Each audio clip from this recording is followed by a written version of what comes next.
네, 안녕하세요. 저는 프로토파이라는 회사에서 지금 그로스 마케터로 일하고 있는 유진실, 그리고 영어 이름은 셰넌이라고 합니다. 제가 사실 김태드님 채널에서 항상 마케팅이나 어떤 다양한 정보들을 접하면서 도움을 많이 받았었는데 이렇게 또 출연을 하게 되어서 너무너무 영광이고요.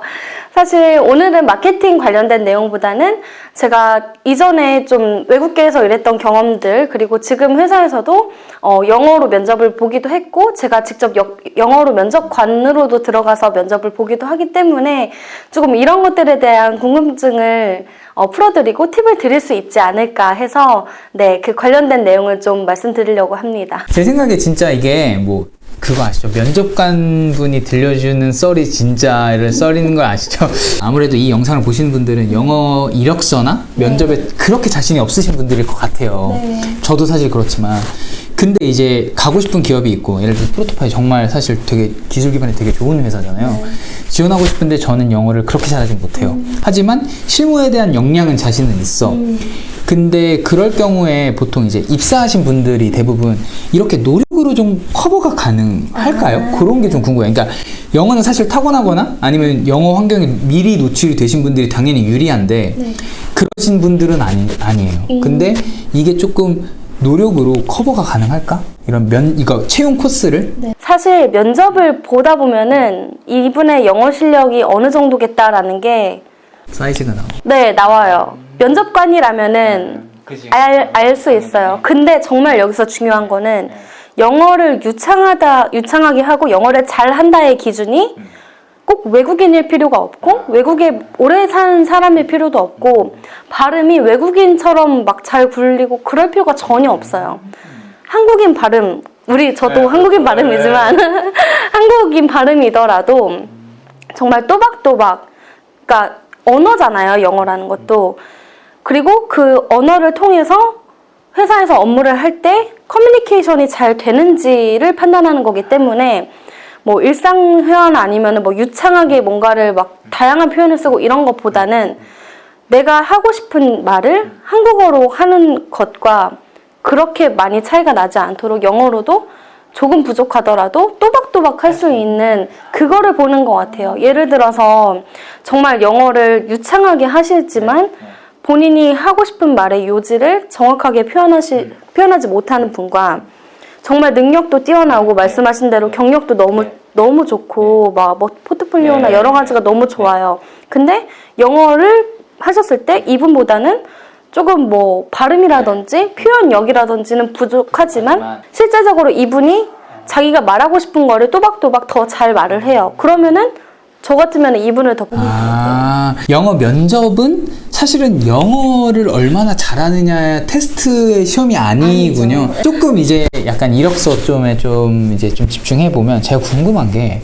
이게 영어 지원을 할 때 꼭 레주메가 있고 커버 레터가 있고 네. 뭐 CV 네. 뭐 이런 게 있고 그런 게 있더라고요. 이게 좀 어려워요. 그거에 대한 조금 설명해 주시면 좋을 것 같아요. 네. 일단 레주메이랑 CV는 같은 거라고 보셔도 돼요. 무방합니다. 사실 저도 이거를 항상 저는 같은 거라고 생각을 했고 너무 당연하게 생각을 했는데 이 질문을 너무 많이 받다 보니 저도 찾아봤어요. 그리고 이제 주변에 있는 뭐 외국인 친구들한테도 다시 한번 물어보고 했는데 일단 두 개를 정확히 말씀드리자면 레주메이는 뭐 레주메이 그리고 CV는 뭐의 약자냐면 커리큘럼 비타의 약자예요. 그래서 둘 다 원래 영어는 아니고 라틴어에서 이제 가져온 말들이거든요. 그래서 레주메이란 단어는 미국에서 북미권에서도 많이 쓰이고 CV란 단어는 뭐 영국이라든지 유럽권에서 훨씬 더 많이 쓰이는 단어입니다. 그래서 이 두 개의 정의를 말씀드렸고 두 개의 이제 조금 차이점을 인터넷에서 봤는데 되게 막 뭐 레주메이는 CV보다 더 간결하고 CV는 레주메이보다 조금 더 뭐 자세하게 기재를 해야 되고 이런 내용들이 있더라고요. 전혀 그렇지 않아요. 실제는 조금 다르구나. 네, 그냥 실제는 두 개 다 똑같은데 영어로 말하는 표현이 다를 뿐이고 그냥 둘 다 간결하게 써야 돼요. 둘 다 간결하게 써야 된다. 아, 그러면 커버레터는 또 뭐예요? 커버레터 하기 전에 조금 더 얘기를 하자면은 좋아요. 이제 레주메이랑 CV를 그러면은 우리나라 말로 생각을 했을 때 이력서라고 이제 생각을 하시면 될 것 같아요. 근데 또 한국 이력서를 쓰는 방식하고 달라요. 아, 또 달라요? 네. 오, 좋다, 좋다. 그러니까 한국 이력서 같은 경우는 이력서 딱 생각하시면 뭐 좌측 상단에 뭐가 생각나세요? 일단은 사진 있고, 사진, 프로필 네. 사진 있고, 프로필 사진 네, 뭐 약간 개인, 네. 뭐 이름, 주소, 네. 뭐 영어 이름, 한문, 뭐 약간 뭐 연봉, 하여튼 네. 뭐 그런 것들, 전화번호 있고, 희망 연봉, 연봉. 그런 거 있고. 네, 그렇게 이제 많이 쓰잖아요. 레주메이랑 CV를 쓰실 때는 사진을 넣지 않습니다. 아, 정말요? 네. 요즘에는 이제 인터넷에 어떤 포맷으로 되어 있는 것들은 뭐 사진을 넣는 공간들도 있고 한데 정말 우리가 원페이퍼로 딱 나의 CV다, 나의 레주메이다라고 보낼 때는 사진을 넣는 게 그리 흔하지 않아요. 그렇게 잘 안 해요. 자기 이름을 정말 딱 잘 보이게 가장 상단에 넣고 그 다음에 이제 기본적인 정보들 뭐 모바일 그러니까 핸드폰 번호, 뭐 이메일 주소, 나의 경력 사항들, 그리고 학력, 그리고 언어 능력, 그리고 뭐 기술들, 그러니까 스킬스. 네. 그래서 한 페이지에 최대한 많은 거를 담고 그냥 웬만하면 2페이지로 넘어가지 않도록. 아, 무조건 원페이퍼. 네, 간결하게. 물론 2페이지로 넘어간다고 해서 뭐 탈락하거나 이러진 않아요. 하지만 진짜 많아야 뭐 2페이지 정도고 저는 그냥 무조건 한 페이지에서 끝내는 상황입니다. 커버 레터는 한국말로 자기소개서 같은 거거든요. 그래서 내가 이 회사에 왜 지원하고 싶은지, 그리고 나는 그동안 어떤 경력이 있는지, 그리고 당신들이 왜 뽑아야 되는지, 이런 것들을 이제 각 회사마다 쓰는 거예요. 그래서 예시를 이제 이렇게 예시가 이렇게 나올 텐데, 그 이제 예시를 보시면은 약간 말처럼 커버 레터잖아요. 그래서 편지를 쓰듯이 마치 그렇게 쓰시는 게 커버 레터입니다. 어찌 보면 자기소개서보다는 지원 동기 같은 느낌도 확실히 좀 있네요. 네, 뭔가 네. 약간 내가 왜 지원을 했고 막. 근데 이제 커버 레터 같은 경우에는 그런 형식이 정확히 정해져 있지 않아요. 그러니까 회사에서 커버 레터를 이러이런 형식에서 맞춰주세요라고 하는 게 아니라 내가 이력서를 내고 조금 나를 더 어필하기 위해서 그 회사한테 전달하는 거기 때문에 그 형식은 내가 정하면 되는 거죠. 그래서 거기에 보통 뭐 성장 배경 이런 건 절대 안 쓰고요. 그냥 나는 어떤 사람이고 뭐 어떤 분야에 정말 열정이 많고 그리고 이러이러한 경력이 있는데 이 경력들이 당신 회사가 뽑고 있는 포지션에 적합할 것 같다. 이런 이제 짧은 문장들을 나열하고 마지막에 look forward to. I look forward to hearing back from you. 그럼 저도 배워갑니다. 맞아요. 맞아. 네, 연락을 기다리겠습니다. 뭐 이런 표현들 좀 써주고, 네, 그렇게 보내는 게 이제 커버 레터입니다. 네. 이게 막 공고를 보다 보면 외국계 기업은 특히나 정규직보다는 약간 뭔가 파트타임이나 뭔가 계약직 아니면 뭐 혹은 파견직 이런 게 되게 많더라고요. 네, 맞아요. 이게 왜 그런지도 살짝 좀 궁금하고 그리고 이런데 입사해도 괜찮을까? 라는 생각도 좀 있거든요. 사실 제가 왜 그런지에 대해서 모든 회사를 대변해서 말씀드릴 수는 없을 것 같지만 맞아요. 그런 경향이 분명히 있는 것 같고 뭐 파견직 특히 아니면 뭐 계약직 이런 거 기간이 너무 짧게 정해져 있을 때 내가 이거를 들어갔다가 괜히 시간을 그만큼 썼는데 커리어에 그렇게 도움이 되지 않는 게 그러니까 되지 않을까라고 생각하시는 분들이 많을 것 같아요. 근데 저는 그렇게 생각하지 않아요. 어쨌든 그 회사에서 일할 수 있는 내가 정말 관심 있고 정말 관심 있는 회사와 관심 있는 포지션이라고 하면은 그 회사에서 그 포지션으로 일할 수 있는 기회인 거잖아요, 결과적으로.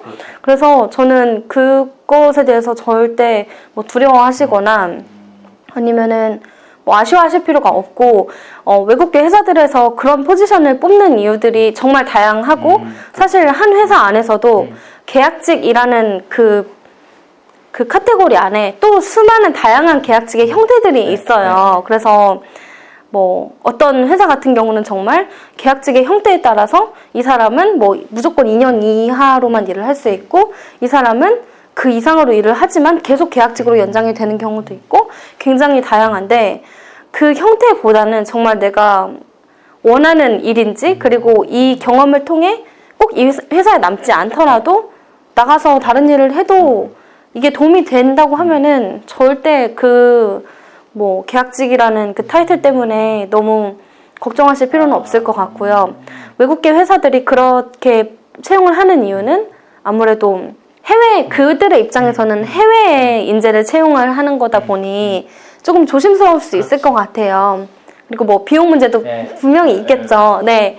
그런데 그렇게 해서 정말 정직원으로 잘 채용되는 분들도 많이 봤고, 그렇지 않고 뭐 다른 데 갔다고 해서 절대 자기가 정말 하는 일을 열심히 하고 자기한테 맞는 포지션이었다고 하면은 그때의 경험을 가지고 더 좋은 일을, 그러니까 더 좋은 회사에서 더 하고 싶은 일을 많이 하시는 분들도 많이 봤어요.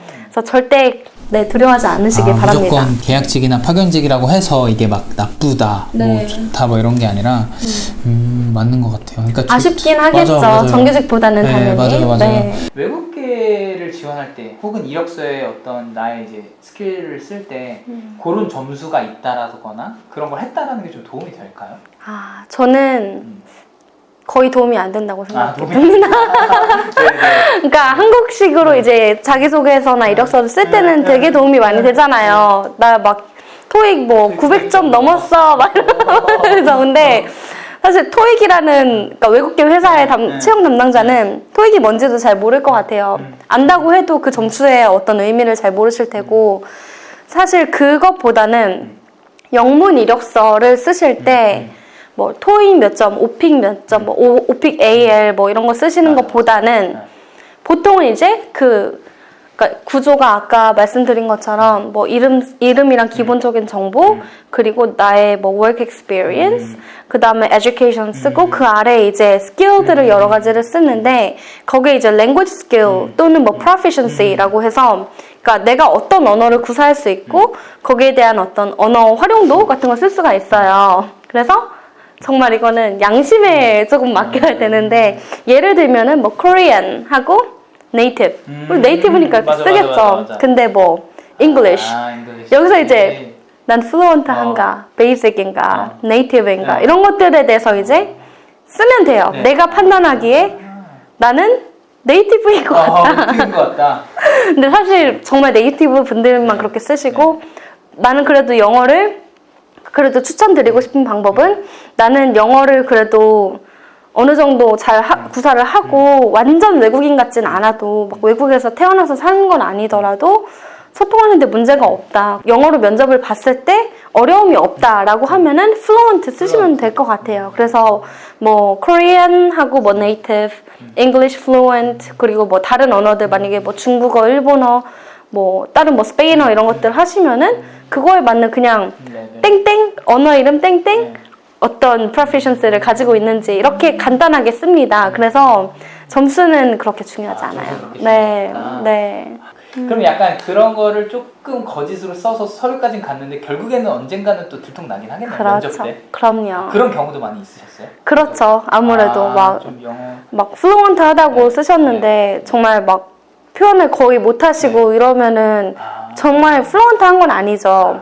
그냥 intermediate 정도는 될 것 같은데, 차라리 솔직하게 intermediate이라고 쓰셨고 내가 언어는 그렇지만 뭐 다른 거에 조금 더 어필을 했으면은 괜찮을 것 같은데, 그러니까 이게 이 포지션에서 언어를, 그러니까 영어 실력을 그렇게 요구하지 않는 포지션이라면은 그렇게 거짓말해서까지 쓸 필요는 없을 것 같아요. 하지만 영어를 많이 쓰는 포지션에 인터미디어를 쓰면은 이력서부터 탈락하겠죠. 아무래도 플루언트 이상은 되어야지 이 사람이 영어를 잘 하겠구나라고 면접을 보겠죠. 네. 일단 오늘은 조금 이제 진실님이랑 좀 이력서 작성하는 법에 대해서 좀 이력서의 측면에 좀 포커스 해가지고 좀 다뤄봤고, 다음번에는 이 영상이 좀 반응이 괜찮거나 좀 만족하셨으면 지금 영어 면접을 어떻게 조금 준비해야 될까, 이런 것들도 좀 준비하려고 하고 있거든요. 괜찮으시면 댓글로 남겨주세요. 댓글 남겨주시면 저희가 좀 기분 좋게 준비를 할 수 있을 것 같습니다. 네. 대신 오늘 어떠셨어요? 간단하게.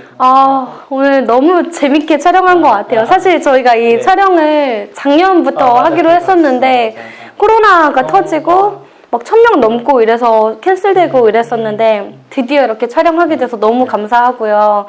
한국어도 잘 쓰는 사람들이 있어서 좀 한번 봐달라고 하는 거잖아요. 맞아. 똑같아요. 네, 영어도 내가 영어를 아무리 잘 써도 그런 뭐 문장을 매끄럽게 한다든지 전체적인 구조를 보는 거는 내가 보고 나서 주변 사람들한테 한 번 더 이제 봐달라고 하면은 크게 문제가 없을 거라고 생각이 들고요. 여러분들 잘 준비하셔가지고 꼭 원하는 회사에 이력서 잘 넣으시고 그리고 JD 보면서 이러이러한 것들을 여태까지는 놓쳤었는데 아 내가 생각해보니까 지금 다시 보니까 나도 지원해볼 수 있겠다라는 좀 자신감을 가지셨으면 좋겠습니다. 네. 감사하고 아유, 네. 저도 감사합니다. 감사합니다. 감사합니다.